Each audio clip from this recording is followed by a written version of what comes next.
Close up a single page under a silver desk lamp. Proxy agreement voting rights transferred to Madeline Carr, effective upon breach of fiduciary duty. The black ink glints like a secret. A slow breath. Then her voice. He thought the vote was his. He just didn't read the fine print. Cut to light. Laughter. The clinking of cutlery. Manhattan glitter outside a glass-walled penthouse. The city moving like an expensive watch below. Inside. A table of men in navy suits and women in metallic dresses. The air smelled of competition disguised as luxury. Madeline sits at the far end, half lit by a chandelier the size of a planet. She wears black silk and restraint. To anyone looking, she seems composed, maybe even bored, but her hands rest perfectly still on her lap, her wedding band catching the candlelight like a warning flare across from her. Logan Carr leans back in his chair, CEO, visionary, host.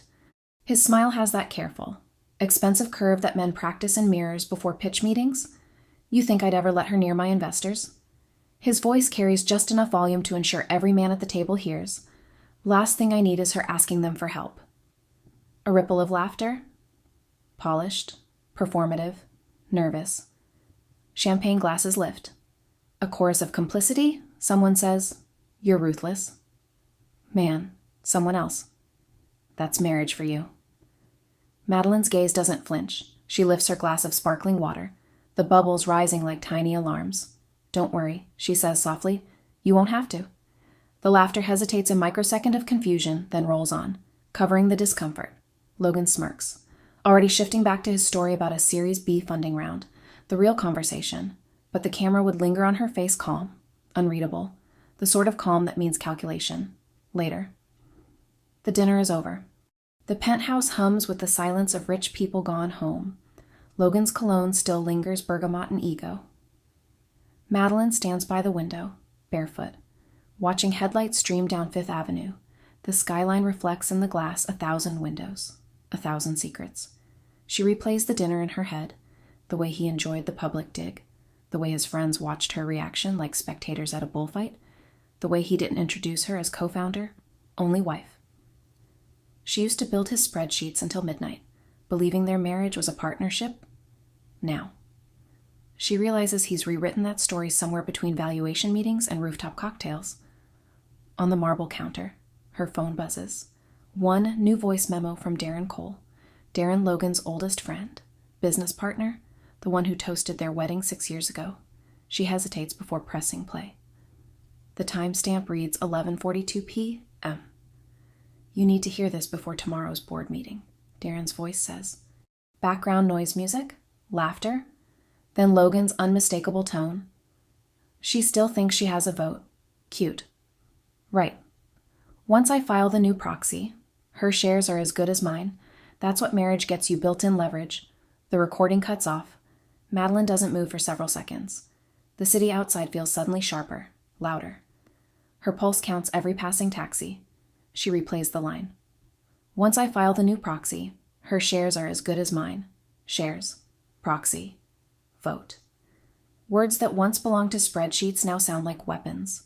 She opens her email on instinct, her COO inbox still technically active. No invite for a board vote, no new documents from legal, just a calendar block titled Governance Update Private Session. Private, without her. Her thumb hovers over reply all. She doesn't send anything. Not yet. Instead. She opens her drawer, pulls out a slim black folder labeled Governance Binder. Inside are copies of every shareholder agreement she ever signed her insurance against the day someone tried to erase her. She flips through until she finds the clause she remembers drafting herself 2 years ago. Voting rights transferred to Madeline Carr. Effective upon breach of fiduciary duty, the same line that opened this story, her handwriting in the margin just in case. She exhales, steady and deliberate. The humiliation from dinner still burns, but beneath it something colder begins to form focus. Her phone buzzes again, another message from Darren. He's planning something at the board meeting. I shouldn't even be sending this. But you deserve a warning. A second audio file attaches. She hesitates, presses play. Logan again, half drunk, bragging, tomorrow's just paperwork. Once the proxy passes, she's a figurehead. Ilona will take over operations quietly. Investors love a cleaner narrative. Elena. Madeline's stomach tightens. The new assistant? 27, perfect teeth, endless energy. Suddenly, director of operations. Madeline locks the screen, places the phone face down. The apartment is quiet except for the low hum of the wine fridge. She walks to her desk, pulls out a blank sheet of paper, writes only 3 words, read the fine print. She folds it once, slides it into her blazer pocket, the same blazer she'll wear tomorrow to the boardroom. Outside. A siren wails down Madison Avenue, inside. She pours herself water, downs it like a ritual. Tomorrow, they'll laugh again. Tomorrow, he'll sit at the head of the table, confident, dismissive, certain the vote belongs to him, but she knows something he doesn't. He never noticed the clause she wrote into their partnership charter. He never read the fine print. The morning after the dinner. Manhattan feels too bright. The kind of cold light that exposes fingerprints on glass. The dust behind success. Madeline watches the city from her office at Carr and Vale Capital floor-to-ceiling windows, polished concrete, walls that whisper hustle. Below. 1,000 other startups breathe the same air ambition mixed with anxiety. Up here, it smells like cedar desks and cold brew. Her reflection overlaps with the skyline, 2 cities in one, the one she built. And the one he claimed? She had built this. When Carr and Vale was nothing but a rented co-working desk and an overconfident man with a pitch deck, Madeline was the one who made it real. She wrote the operating manuals, designed reporting systems, filed compliance forms when Logan didn't even know the SEC's submission portal. She was 28 then, fresh from an MBA, living on caffeine and conviction. Logan had the charisma, the kind that filled rooms, seduced investors, and ignored invoices. He called himself the visionary. She didn't argue. She was fine being the executor. Someone had to make the numbers behave. They called themselves the perfect partnership in their engagement announcement.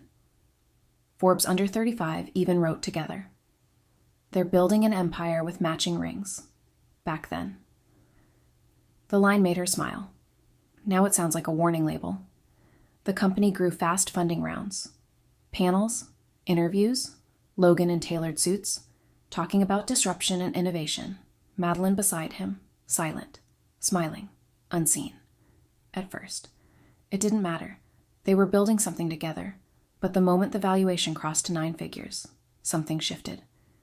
He began to say my company, not our company. She began to realize he meant it. Then came the paper's subtle, official, wrapped in compliments.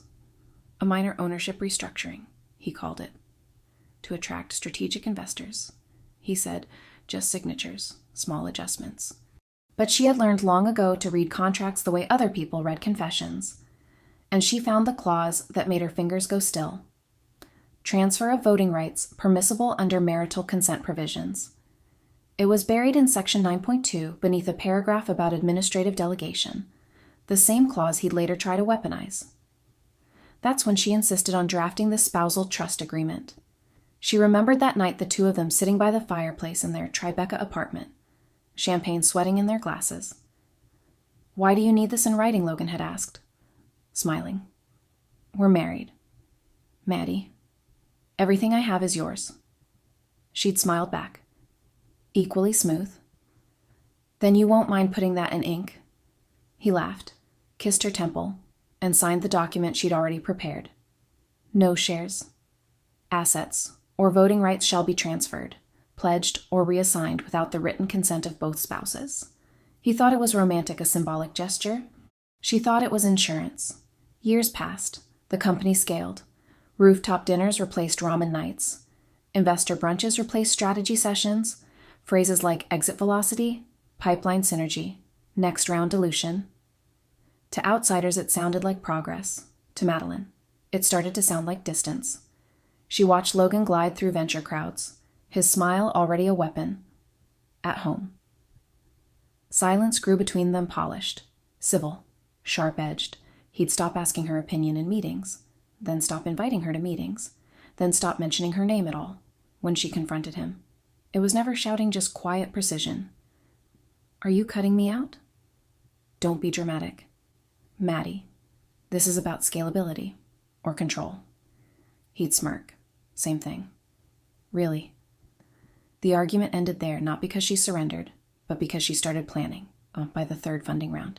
He'd changed the company tagline from Built Together to Led by Vision. She didn't even get an email.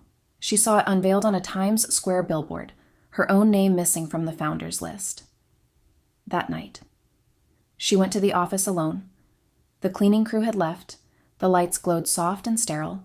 She opened her old binder corporate governance policies. The pages smelled like printer ink and foresight, and she wrote in her notes, "Watch for ownership restructuring masked as investor optimization." She underlined it twice. Then came Elena Vale. The introduction was casual. "She's helping with PR strategy," Logan had said. "A few weeks later, she's assisting on operations while you focus on foundation work," by the time Madeline realized it. Elena had an office, a company card, and a reputation for being indispensable. And Logan, ever the strategist, started talking about flattening hierarchies, diversifying leadership. One night, over dinner, he mentioned the word restructure again. "Investors like to see agility," he said. "It's temporary. Just a paperwork shuffle. A few voting rights moved around to make the cap table cleaner." Madeline set her fork down. "A few." He nodded. "Just optics." She smiled thinly. "Optics have a way of becoming ownership." He looked at her for a moment, studying her. "You always were the cautious one." "Cautious keeps us solvent," she replied. He changed the subject. "Now." In the light of morning, her eyes returned to the skyline, somewhere out there. Investors are already reading a version of the company that doesn't include her. Somewhere. Lawyers are drafting new proxy forms.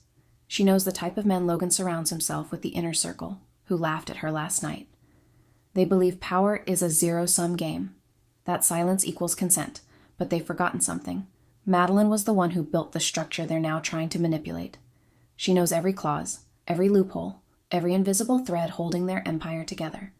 And if they pull too hard, the whole thing unravels in her favor.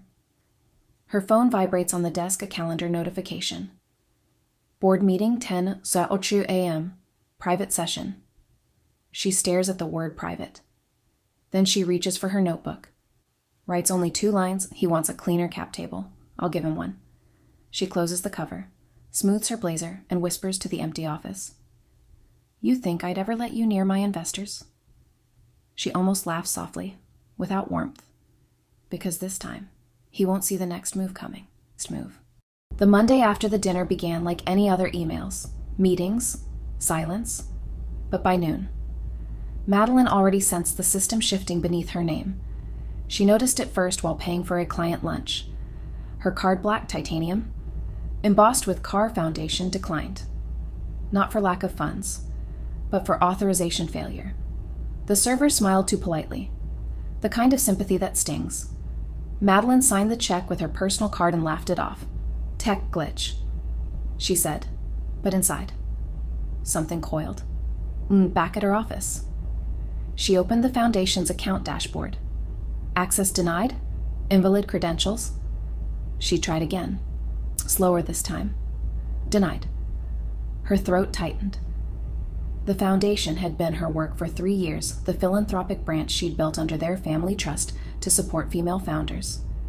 It was her project, her purpose. But the access, the permissions, the data all ran through the infrastructure Logan managed for their joint holdings. She called him. He answered on speakerphone, that clipped, distant tone he used in boardrooms. "Hey, what's going on with the foundation portal?" "My login's dead." He paused. "Oh, that. Just a temporary audit. An audit by whom internal?" He said lightly. "Advisors wanted to streamline permissions?" "Don't worry, it's nothing serious. I'm listed as a co-director." "Logan, why wouldn't I be informed?" He sighed. "Mary, this isn't personal. It's about efficiency. You still have full ownership. It's procedural." "Procedural?" The word sounded harmless, bureaucratic. But Madeline knew corporate euphemisms the way surgeons know anatomy. Procedural meant removal.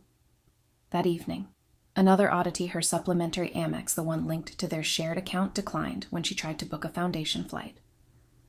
Moments later, a message from the bank arrived. "Your account administrator has updated permissions." For assistance, contact the primary holder, Logan. The next morning. Madeline walked into the Foundation's Soho office glass walls, pale oak desks, sunlight that looked too pure for what was happening underneath. Her finance coordinator, Kara Dempsey, looked nervous, eyes flicking between her and the door mourning. Madeline said gently, "Everything okay?" Kara hesitated. "You didn't get the memo." "What memo about the transition?" "Mr. Walsh from Helix Capital is reviewing trustee authorizations." Madeline frowned. "Helix Capital, that's Logan's investment group, not ours." Kara lowered her voice. "There's something else. I ran a reconciliation last night and found a new name on the trustee authorization list." Madeline's pulse sharpened. "Who? I don't know. It's encrypted under proxy beneficiary B." "It wasn't there last quarter?" "Proxy beneficiary?" The phrase landed like static. Madeline kept her face calm. "Good catch. Kara, keep this quiet for now." "Okay," Kara nodded, visibly relieved. Madeline retreated into her office and closed the blinds.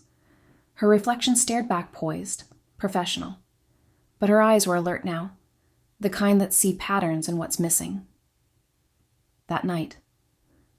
Logan didn't come home until after midnight. He claimed he'd been in the Hamptons meeting potential investors. His shirt smelled faintly of sea salt and champagne. "How was it?" she asked. "Productive," he said, pouring whiskey without looking at her. "The fund's moving into a new phase. We might restructure some holdings, including the Foundation." She kept her voice even. "Restructure how? Consolidate. Move assets from the Foundation into an investment trust. Keeps things flexible. Flexible for whom? For both of us." Madeline's heart thudded once, slow and deliberate. "And what happens to the Foundation's mission funds?" "They'll still exist," he said casually, "just under a new framework, more efficient oversight." She smiled faintly, her old armor. "You mean your oversight?" He gave her that practiced grin, the one that used to charm venture boards and now felt like a signature on deceit. "You're overthinking this. Maddie, you know how complicated tax codes are. Trust me. Trust me." 2 words that now sounded like "trap me." By Thursday.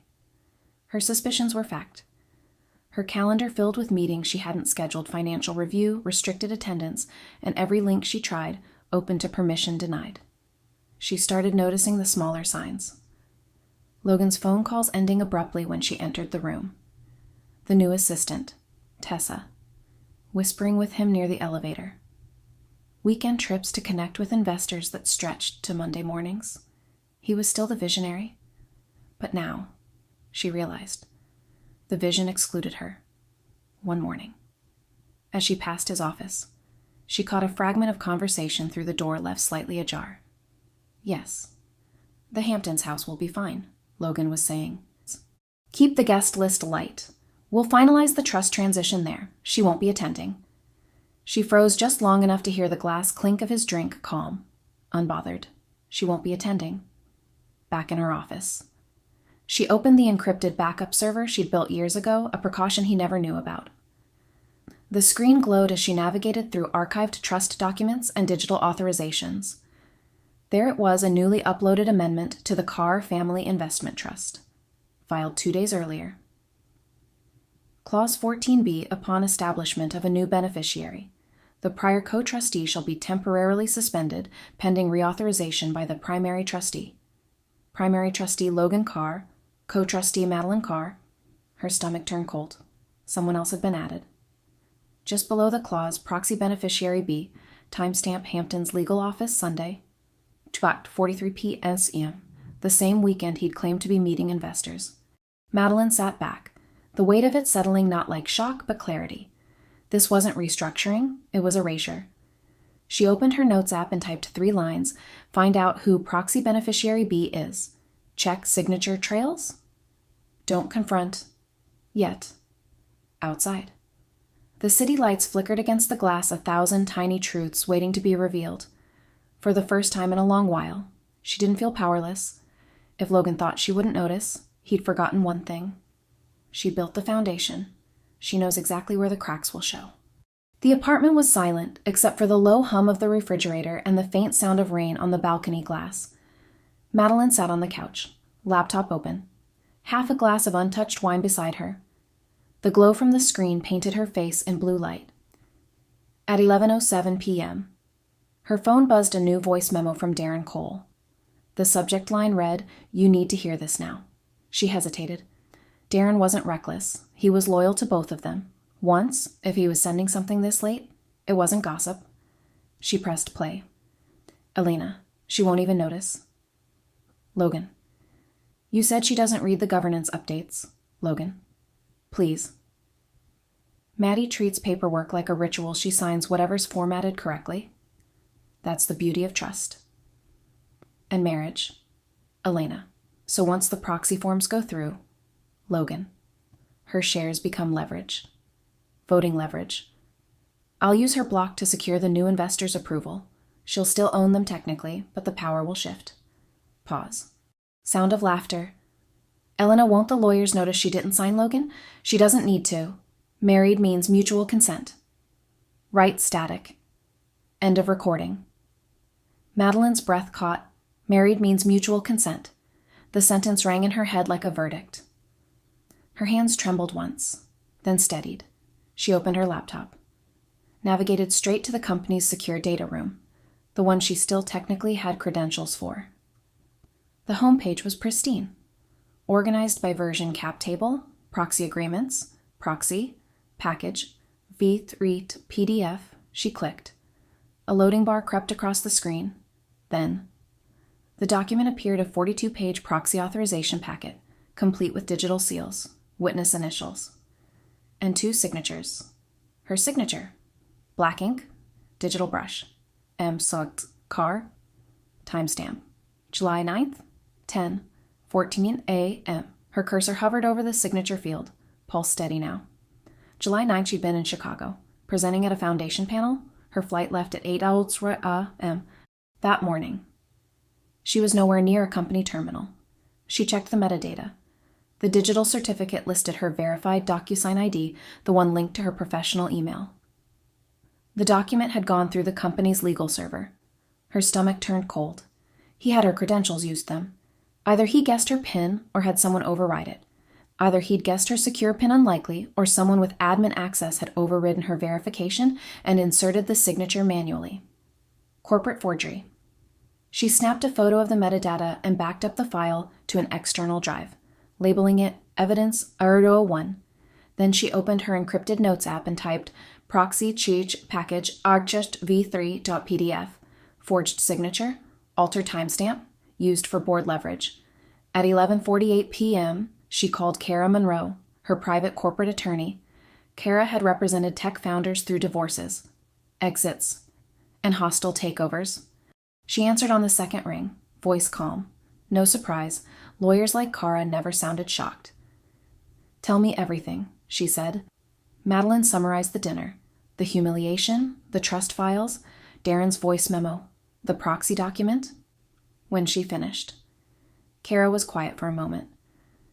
Then, okay, let's start with what's provable. You said there's a proxy packet with your e-signature? Yes, but the timestamp doesn't match when I actually signed anything. That's forgery, Kara said. Matter-of-factly, if he used your electronic signature or digital certificate without consent, that's corporate forgery, and it crosses both civil and criminal boundaries. But, Madeline exhaled. There's always a but, to make it stick. Kara continued. We need the blockchain audit trail, the original cryptographic log from the e-signing platform. It shows the IP address, device fingerprint, and the admin credentials used during the signature event. That's the only thing courts will treat as irrefutable. Madeline stared at the file open on her screen, her name, her forged consent, her stolen vote. Kara went on, her voice low and precise. We'll need 2 things. 1. A download of the full activity log from the company's DocuSign Enterprise account. You'll need internal access or an insider's help for that. 2. A witness who can authenticate Darren's voice memo that he recorded it firsthand, not spliced. Darren will do it, Madeline said immediately. Kara Monroe's tone softened slightly. Then we can start building the timeline. But Maddie, she hesitated. choosing her words carefully. If what you're describing is true, this isn't just marital fraud, it's securities fraud. He's using falsified consent to alter shareholder voting rights. That's federal. The weight of it hit slowly, not panic. But gravity. How long do I have before he files something formal, if he's moving this fast? Kara sighed. Probably hours. The next board meeting's in the morning. Right, yes. Then assume the filing's already scheduled. Silence stretched between them, filled only by the faint hiss of city rain. Finally, Kara said, "Do you have the spousal trust agreement we drafted together?" Madeline reached into her desk drawer and pulled out the leather-bound folder. "I do." "Good. Scan that page the clause about asset transfer requiring dual consent. That document might be your anchor, if he's already breached that. The voting rights default to you under the fiduciary violation clause you insisted on?" Madeline's pulse steadied, a strange calm washing over her. Meaning Kara's tone hardened. Meaning, if we can prove he falsified your signature, every vote he casts tomorrow is void. And the moment that proof surfaces, you control his shares and the board knows it.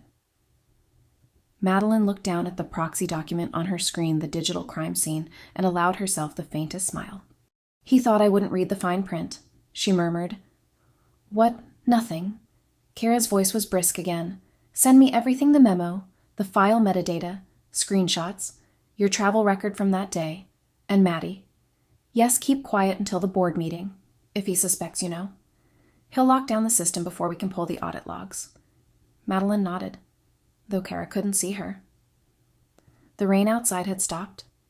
The city shimmered wet pavement, neon, glass towers reflecting each other's lies. She saved all the files to a separate drive, slid it into her purse, and shut her laptop. In the reflection on the window, she didn't look humiliated anymore. She looked like a woman who finally knew what weapon she was holding. Tomorrow, he would think he owned the vote. Tomorrow, he would call her Mrs. Carr, dismissive, performative, and tomorrow, when the boardroom doors closed, she would show him exactly what fiduciary breach really meant. Morning arrived sharp and metallic, the kind of New York light that makes everything look more expensive and more fragile. Madeline hadn't slept. She sat in her office, coffee untouched, eyes on the encrypted drive lying beside her keyboard. It was small, harmless, the sort of object no one would look twice at unless they knew it contained the truth. Kara's voice crackled through the speakerphone, calm, efficient, legal steel wrapped in silk. "Samir's in," she said. "He's agreed to pull the full audit logs. Is he trustworthy?" "He's terrified." Kara replied, "That's as trustworthy as anyone gets in corporate." By noon. Samir Patel, head of IT infrastructure, joined the call from his cubicle, whispering like a man defusing a bomb. "I'm doing this off the books," he said, glancing over his shoulder. The board's data compliance officer would lose her mind if she knew. Kara's tone was measured. "We just need confirmation of the signature trail. Nothing more." Samir's fingers flew across the keyboard, reflected in his glasses, lines of code scrolled like confession tape. "There," he murmured. Found the proxy upload. File name, proxy, chat package, shat v3.pdf. Madeline leaned forward. Timestamp, July 9th, 10:14 a.m., just like you said. IP address doesn't match your usual login. Device ID is registered to, hold on. He paused, blinking. To Elna Vale. The name hit the air like a slap. Samir turned his monitor, camera flickering. On the screen glowed a red audit line, uploaded by Vale.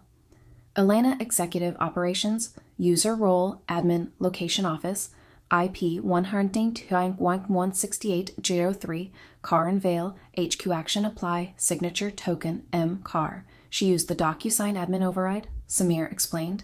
It allows executive assistants to finalize documents on behalf of principals, but only with logged authorization. The problem is, there's no authorization file, Kara finished, her tone icy. Samir nodded, pale, exactly. Which means whoever did this didn't just make a mistake. They deleted the trail to hide it. Silence stretched heavy. Expectant. Finally, Kara said quietly, "Madeline, this is bigger than forgery. This is corporate conspiracy.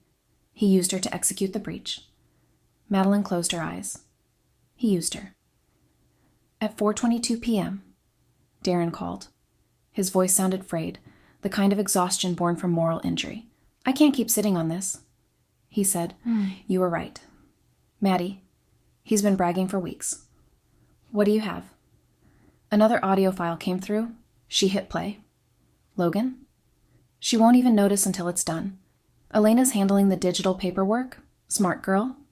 Once the board votes, I'll transfer her 5% from the option pool. Darren, you're giving her equity, Logan. Consider it incentive. She's not just good at ops, she's compliant. That's rare. Laughter. Ice clinking in a glass. Darren, and if Maddie finds out, Logan, she won't. And even if she does, what's she going to do?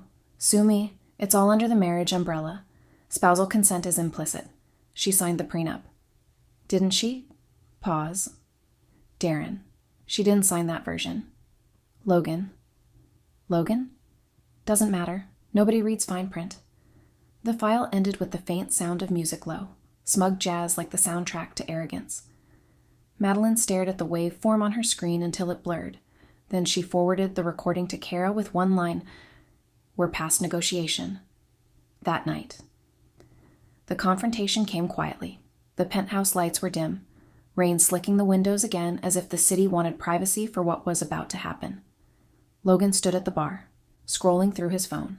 Sleeves rolled, tie loosened the picture of casual confidence. She stood in the doorway, still in her work clothes, holding a folder that looked like any other contract packet. He glanced up, smirking. You look serious. Is this about last week's dinner again? She didn't answer. She placed the folder on the marble counter and slid a single printed page toward him, the audit trail. He skimmed it, expression unchanged until his eyes landed on the line. Uploaded by Vale. Elena. His fingers tightened around the paper. Where did you get this internal IT logs? She replied calmly. Kara had them restored. His jaw flexed. You went behind my back. She met his gaze evenly. No. Logan, I went under your lies. He exhaled. Almost amused a habit. Not humor. Matey, this is business. You're making it emotional? I'm asking you, she said slowly. Not about love, not about promises. I'm asking about ownership, about the company I built with you. He set the paper down, the sound deliberate. Don't twist this into some legal crusade. You're my wife. Don't make private matters public. Her eyes didn't leave his. You already did. For a moment. The air between them thickened. Two strategists in the same room, one running out of moves. Logan broke first, turning to pour himself another drink. You're not going to win this. The board trusts me. You'll embarrass yourself trying to fight it. Madeline picked up the folder, closed it, and spoke with surgical precision. The board doesn't decide everything. Logan? Sometimes the law does. You always loved the moral high ground. She stepped closer, voice low enough that he had to turn to hear it. Not moral. She said, Documented? Later? As she walked out into the wet Manhattan night, she could still feel the echo of his arrogance in the air, a man convinced he was untouchable. In her pocket. Her phone buzzed a message from Kara. We have the blockchain verification. It's airtight. Madeline stopped under a streetlight, rain pooling around her heels. For the first time since the humiliation at that dinner table, she allowed herself a real breath, full, steady, deliberate. He thought she'd stay quiet, play the dutiful wife while he rewrote her story. But now she had the one thing he'd never considered she'd find proof that he'd rewritten the truth. And when the board met in the morning, she wasn't planning to stay silent. Morning light filtered through the blinds like thin bars of gold, too clean, too calm for the storm forming underneath. Madeline had been awake since dawn, sitting at the edge of her bed, watching the city wake up beneath her window. The voice recordings, the forged proxy, the audit trail, all the evidence lay on her desk in a neat row. And yet, something still felt off. Kara had texted her early, We're ready. I'll deliver the logs to corporate counsel before the board meets. It should have felt like progress, but instead, there was that gnawing edge of intuition, the same instinct that had saved her during early investor deals. The same voice whispering check, who benefits if this leaks. She was halfway through her coffee when her phone lit up Darren Cole. Her chest tightened. She hadn't heard from him since the night he sent that recording, the proof that started everything. She answered cautiously, "Morning." "Darren." His tone was low, urgent. "We need to meet. Somewhere quiet." "Quiet or private?" she asked. He hesitated. "Both." They met at a cafe in Gramercy, the kind with marble tables and a pianist who pretended not to overhear the lives falling apart over espresso. Darren was already there, hunched over a cup of black coffee, his suit wrinkled, eyes ringed with sleeplessness. When she sat down, he didn't smile. He looked like a man holding something radioactive. "I shouldn't have sent those recordings," he started. Voice hoarse. Logan found out. Madeline stayed still, her hands folded neatly on the table. "How he's threatening to sue. Says I violated my NDA as a partner." "You are under NDA," she said carefully. "I know." He rubbed a hand over his face. "He reminded me this morning, if I testify, he'll drag me into litigation for breach of confidentiality, so he's silencing you." Darren laughed bitterly. "He's trying.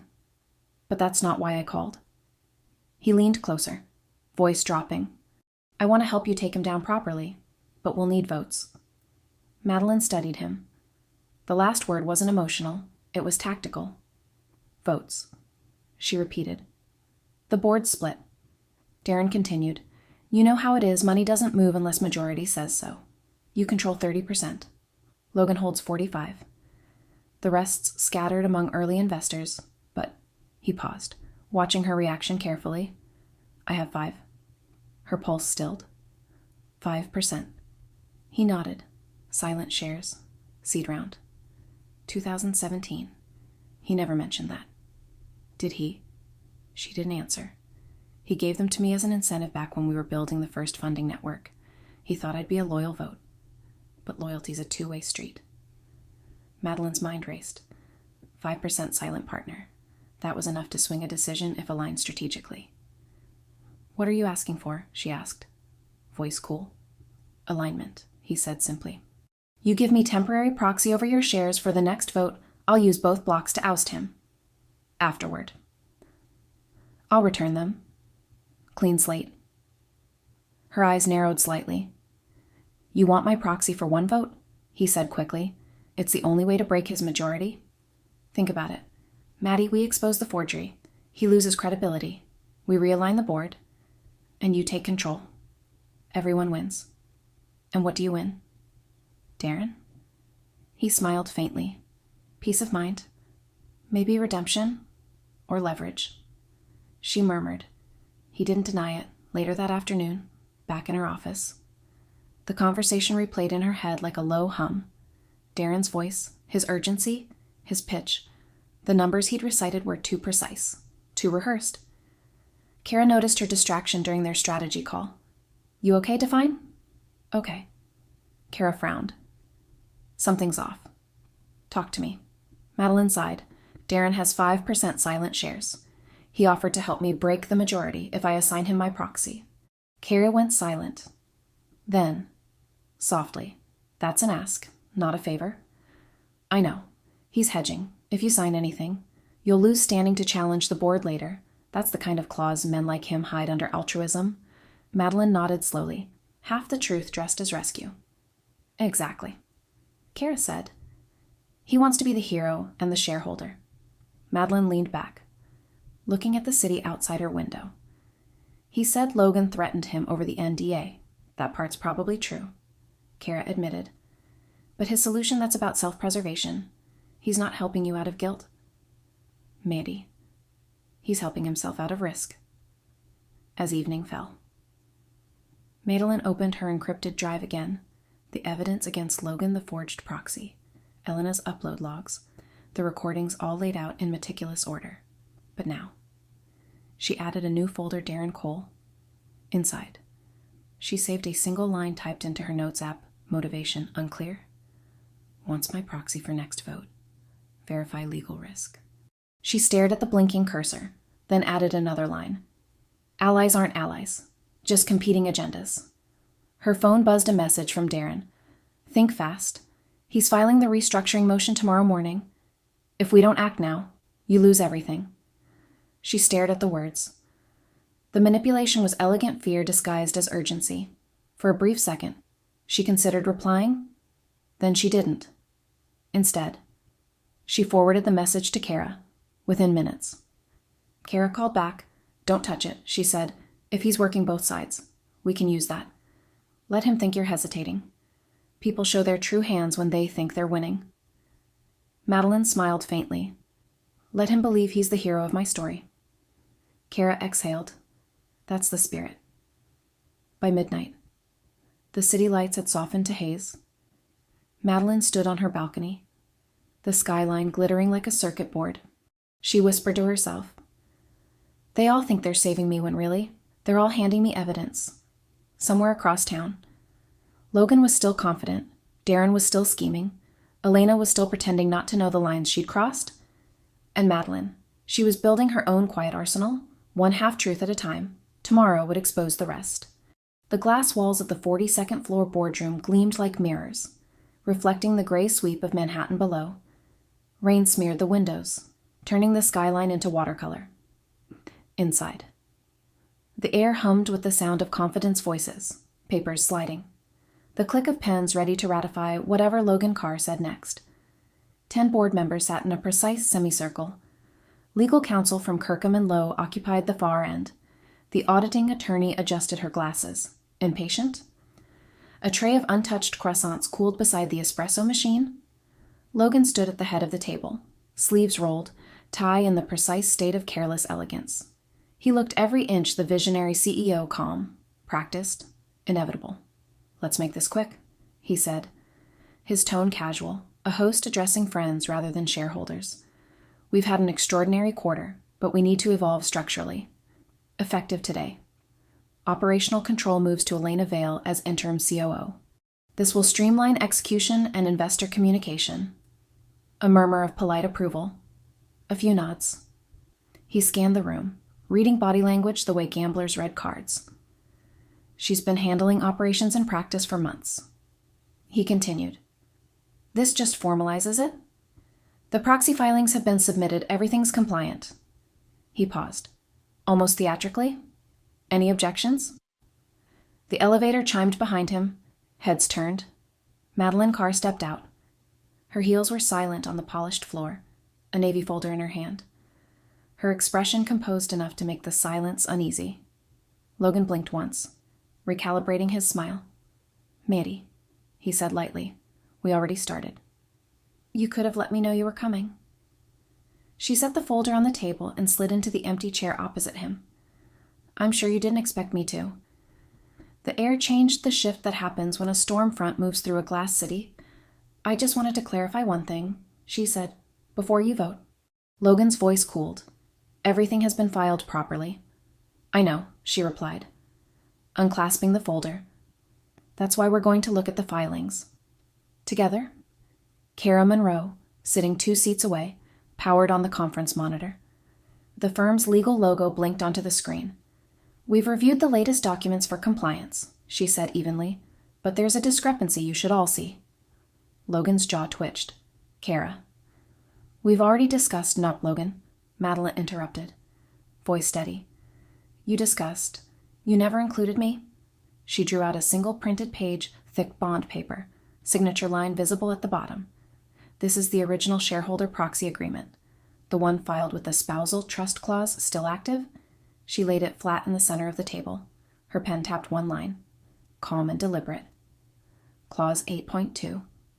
Any proxy signed under duress or through electronic fraud automatically reverts to the trust holder. For a heartbeat, no one spoke. Then one of the board members, a cautious man named Harris, cleared his throat. "And who is the trust holder?" Madeline looked at him. "I am." Kara switched slides. The monitor filled with the DocuSign audit trail rows of data, timestamps, IP addresses. "Ladies and gentlemen," Kara said, her voice professional, almost clinical, "this is the certified log retrieved from the enterprise signing platform, as you can see." The signature labeled M. Carr was not uploaded by Mrs. Carr's device or login. The IP belongs to Click. The next slide showed a highlighted line. Uploaded by Vale. Elena Executive Operations, date July 9th, 10th, 14 a.m. Action, apply, signature token. M. Carr gasps murmured around the table. Elena, sitting at the far end beside the finance director, went white. That's impossible, she whispered. I was instructed by whom? Madeline asked softly. Elena's mouth opened, closed. Kara didn't wait. The audit log shows the action bypassed 2 layers of security, which means someone with executive clearance ordered it. Every eye shifted to Logan. He exhaled, straightened. This is absurd. Elena's an assistant. She follows instructions. There's nothing illegal here, except using my electronic signature without consent, Madeline said, and misrepresenting spousal authorization to reassign voting rights. That's not absurd. Logan, that's fraud. She turned toward the board, tone measured but unmistakably final. Before you vote on the restructuring, I'd like to play an audio file. It's short, from the back of the room. Darren stood awkward in a borrowed confidence and pressed play on the small speaker resting on the table. Logan. She won't even read the proxy forms. I'll sign on her behalf. Married means mutual consent. Right laughter, clinking glasses, then silence. The sound of that line filled the boardroom, hung there like a toxin. When the recording ended, no one moved. Even the rain seemed to stop against the glass. Madeline looked at her husband, the man who once told her they were a team.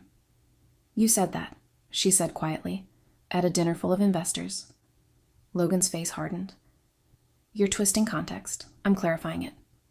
Her tone was low, calm, professional the way she'd sound in a quarterly review. I built the operational systems this company runs on. Every document, every policy, every audit trail. You didn't read the fine print? Logan? Clause 8.2 reverts control to the trust holder in the event of fraud, which means this vote doesn't belong to you. She slid a notarized letter across the table. The company counsel picked it up, read, and looked up, startled. Mr. Carr, he said slowly, under this clause, Mrs. Keith, Carr now holds voting authority over your shares until the investigation concludes. Logan's composure cracked. You can't be serious. Completely, Kara said. It's in your own filings. The board members exchanged looks, some uncomfortable, some impressed. One woman muttered, she built the system. Logan looked around, searching for allies, finding none. Elena stared down at her lap. Darren leaned back, silent.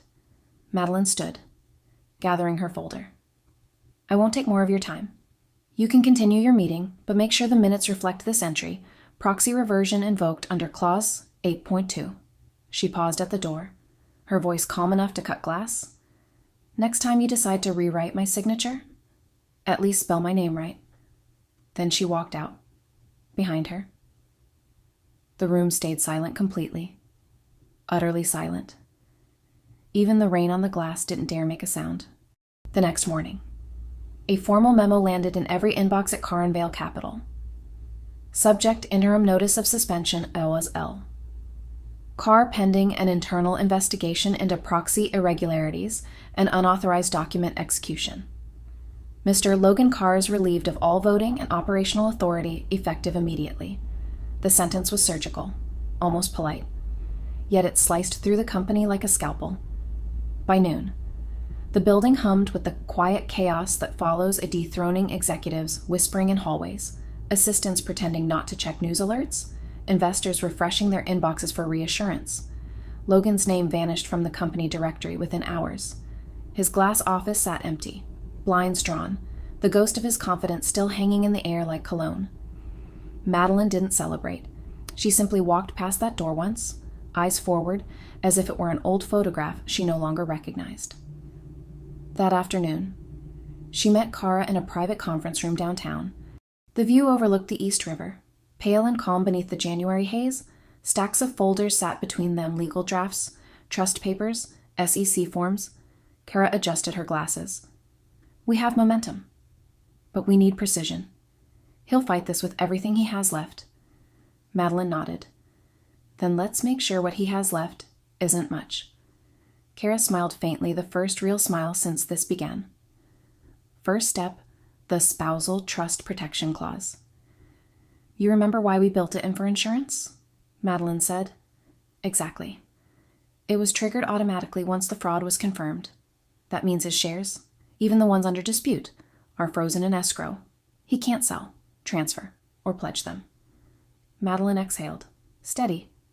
That'll slow him down, Kara continued, flipping through her notes. Next. The SEC notification will draft a voluntary disclosure about potential material misrepresentation to investors. It's not an admission of guilt, it's transparency. If we file first, we control the narrative, meaning we look ethical, Madeline said. Meaning you are ethical, Kara corrected. That's your advantage. You have nothing to hide. Madeline glanced out the window. The city looked different now, territory to reclaim, but like territory to be reclaimed, and PR Kara's tone softened. You already know what to do. Madeline leaned back, thinking. Corporate ethics and transparency. That's the headline. A founder who built systems strong enough to hold even herself accountable. Kara nodded slowly. You'll turn the scandal into a case study. I like it. By the time dusk spilled over the skyline, Madeline's office had transformed into a war room. Whiteboards covered in arrows, deadlines, and color-coded tasks lined the wall.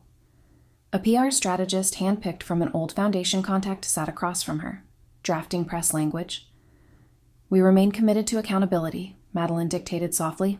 Integrity isn't about perfection, it's about correction, her assistant typed, the words clicking into permanence.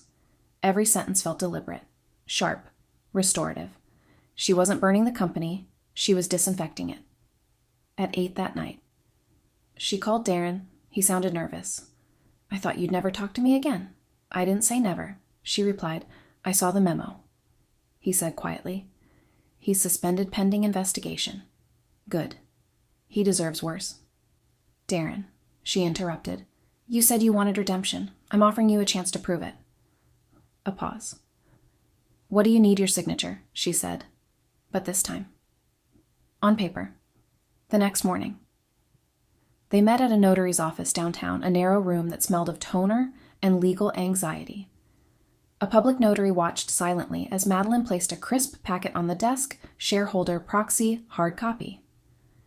Darren adjusted his tie. You're serious? Completely, she said. No digital forms, no invisible edits, ink and witnesses. He looked at the signature line. You're giving me your proxy again. She shook her head. I'm asking you to renew yours. To me. He blinked. To you. You control 5%. I hold the trust shares. Together. That's majority voting power, but this time it's official. Notarized. Irreversible. He hesitated. The pen hovering. And if I sign this, then you'll be remembered as the partner who chose the company's integrity over its corruption, she said evenly. Or you can stay silent and hope Logan forgives you when he loses everything. His jaw clenched. For a moment. The weight of years' loyalty, fear, guilt hung between them. Then he exhaled and signed. The notary stamped the paper with a solid, echoing thud. Madeline took the document, slid it carefully into a navy leather folder, and smiled faintly, no more invisible hands, back in her office. She placed the folder beside the framed photo of the company's first day, the one where she and Logan stood shoulder to shoulder, all optimism and equal footing. She studied it for a long moment, then turned the frame face down. Her phone buzzed Kara again. SEC filing submitted, press statement scheduled for morning release, prepare for fallout. Madeline texted back, fallout is just clarity with better lighting. That night. She wrote in her journal, not about revenge, but about restoration. He thought power meant control. He never understood it meant stewardship. Outside. The river shimmered like liquid steel. Tomorrow would bring headlines. Investors. Questions. But she wasn't afraid. Everything that could be used against her was now documented under her name, witnessed and sealed. For the first time in months. She allowed herself to breathe like a woman no longer reacting but designing. This wasn't vengeance anymore, it was architecture.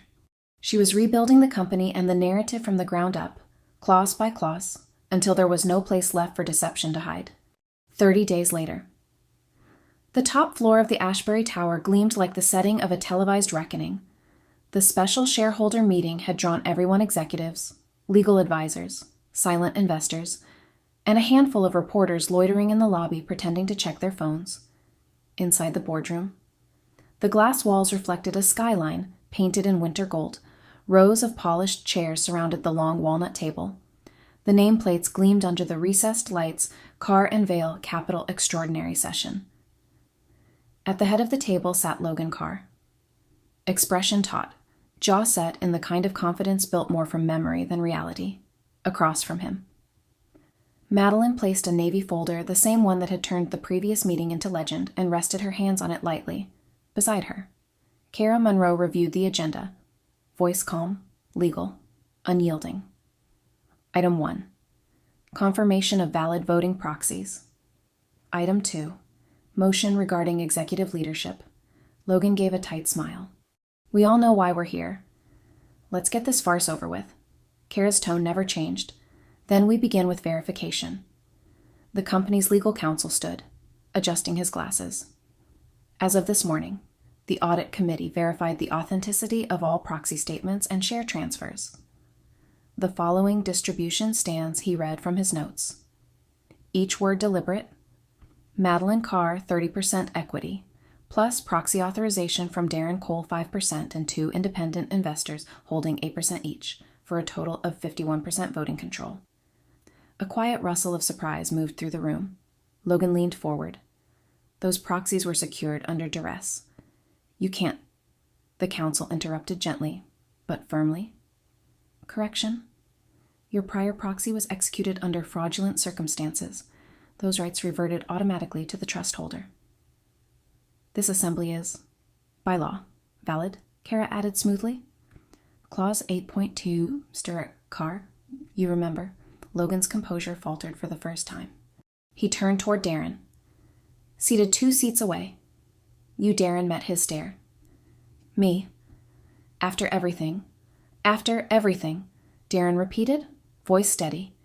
You told me loyalty was a contract? You broke it first? The silence afterward was thick. Electric? Madeline stood, not abruptly, but with the calm grace of someone who no longer had to raise her voice to command a room. This company was built on vision and integrity. Somewhere along the way, one of those was traded for ego. She didn't look at Logan when she said it. She didn't have to. I don't intend to destroy what we built, she continued. I intend to repair it. With transparency, accountability, and the same precision that once made this place worth believing in. Kara handed her a single page, the formal resolution. Motion removal of Mr. Logan Carr from the position of Chief Executive Officer, effective immediately, pending final board approval. Madeline nodded once. All in favor, hands rose deliberate, solemn, like a collective exhale after months of silence. One by one, every director's vote illuminated on the digital screen. 8. In favor. 2. Abstain. 0. Opposed. Kara confirmed softly. Motion passes. Logan sat back, expression frozen somewhere between disbelief and rage. You think you've won. Madeline closed the folder and looked at him not as a rival, but as a stranger. Winning was never the goal. Logan? Surviving was... She gathered the papers neatly, aligning the corners and rebuilding what you almost destroyed. Elena shifted uneasily in her seat. For weeks. She had avoided eye contact. Now she stood abruptly. I'll submit my resignation to HR, she said. Her voice thin, effective immediately. No one stopped her. Darren slid a sealed envelope across the table toward Madeline. Transfer confirmation, he said. All 5% of my shares are reverting to the employee equity pool, as promised. Her eyes met his, no forgiveness, but acknowledgement. Thank you. He nodded. Don't make me regret it. I won't. The company secretary entered quietly, carrying a new certificate in a navy leather folio. She approached Madeline, offering a fountain pen. Sign here. Ma'am. Madeline glanced at the document, the new registration of corporate leadership. The ink gleamed wetly under the glass lights. Her pen moved smoothly across the line, Chief Executive Officer Madeline Carr. A hush filled the room, not of shock, but of weight. The kind of silence that comes when a system resets when justice rebalances the equation. Then someone, an intern maybe, started clapping softly. It spread slowly, tentatively at first, then building, echoing against the glass walls. It wasn't thunderous, just quiet. Respect. Madeline looked up, and for the first time in months, she smiled, not triumphantly, but with the calm satisfaction of closure. As the room emptied, Logan lingered. His voice was low, almost unreadable. You think the board will stay loyal to you? They'll turn on you like they turned on me. She met his gaze. Then they'll be reminded that leadership isn't about loyalty. It's about trust. And that's something you can't buy back once you've sold it. He said nothing, just turned and walked out. The sound of his footsteps fading into the hallway, the quietest sound of defeat. Later that evening, Madeline stood alone in her office, the city glowing below like circuitry. The new certificate rested on her desk beside her old one. 2 signatures, 2 different lifetimes, she whispered softly.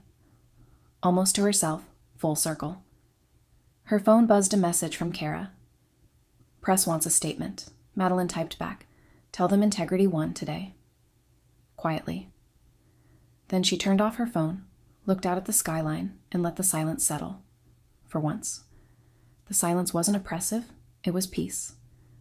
Morning sunlight spilled through the floor-to-ceiling windows of Madeline's new office, turning the chrome edges of the desk into thin lines of gold. Below her, Central Park stretched like a green lung in the middle of glass and ambition. She had stood in this same building years ago, as a co-founder in the background. Now her name etched the door in brushed steel. Metiki, Line Car Chief Executive Officer. The room was quiet except for the faint hum of the city sirens softened by distance, the rustle of early wind through trees that would soon bloom again, a new fiscal quarter, a new story. Kara Monroe walked in, carrying 2 coffees and a tablet. Her tone, as always, was professional but laced with that subtle affection reserved for people who have been through war together. Press coverage looks good, she said, placing the cup on the desk. They're calling you the woman who rewrote her own clause.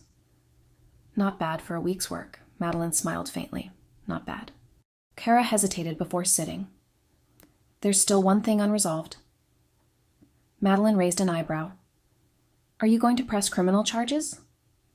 She looked out the window, the joggers tracing slow lines around the reservoir, the dogs running without leashes. Then she spoke, voice calm and deliberate. No, she said. The truth already did the work. Kara studied her for a moment, then nodded. That's very you. It's enough, Madeline added. He lost everything he built on lies. That's justice in its purest form, self-executing. By noon. The office had quieted again. A few congratulatory calls came in, investors expressing renewed confidence, employees asking for guidance, news outlets requesting interviews. She answered none of them. When her inbox chimed with the next message, she almost ignored it. Then she saw the subject line appeal. Her breath slowed. The sender, Logan Carr. She clicked. Mady, I've had time to think. We made mistakes, both of us. I can fix this. We can fix this. Let's talk. I deserve another chance. Madeline reread it twice. The tone was exactly what she expected, polished remorse. Half confession, half performance, even in defeat. Logan still thought words could outvote reality. She placed her hands on the keyboard, fingers steady, then she typed just 6 words. You already used all your votes. She hit send. The message left her screen with a small digital sound light. Final. Almost ceremonial. The camera of her mind lingered on the object now resting beneath the sunlight at the edge of her desk, the proxy agreement. Laminated and framed like art. The fine print glowed softly beneath the protective plastic, each letter precise, immutable. Voting rights transferred to Madeline Carr, effective upon breach of fiduciary duty. It was history, proof that integrity, once buried, could still surface like light under glass. Later that evening, the office lights dimmed.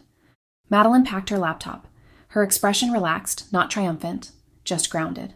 As she reached for her bag, her phone buzzed with a single encrypted notification. Sender unknown, secure, drop subject. For your eyes only. Her eyes narrowed. She hesitated, then tapped the file. A short video clip began to play grainy security footage, time-stamped the night before. Elena Vale sat in a quiet office, her hair tied back, speaking to a man in a tailored suit. A nameplate came into view for only a second. Harper & Dunn Financial Counsel. Elena's voice was low. Urgent. If I cooperate. I want protection. He wasn't just forging proxies. There's another set of accounts offshore, Cayman and Zurich. He moved company assets under a shell trust months ago. The lawyer's voice calm. Clinical. Do you have proof? Elena nodded. I kept copies. Hidden backups. He called them the escrow files. The clip ended abruptly, static, in silence. Madeline sat still for a long moment, the city lights glinting across her reflection in the glass. So the proxy wasn't the end. It was the beginning of a deeper ledger, she whispered to herself, almost smiling. Then I guess the audit's not over. Would you have walked away quietly? Or made the room go silent? Pause a heartbeat of cinematic stillness. Comment your choice below and subscribe for the next reveal.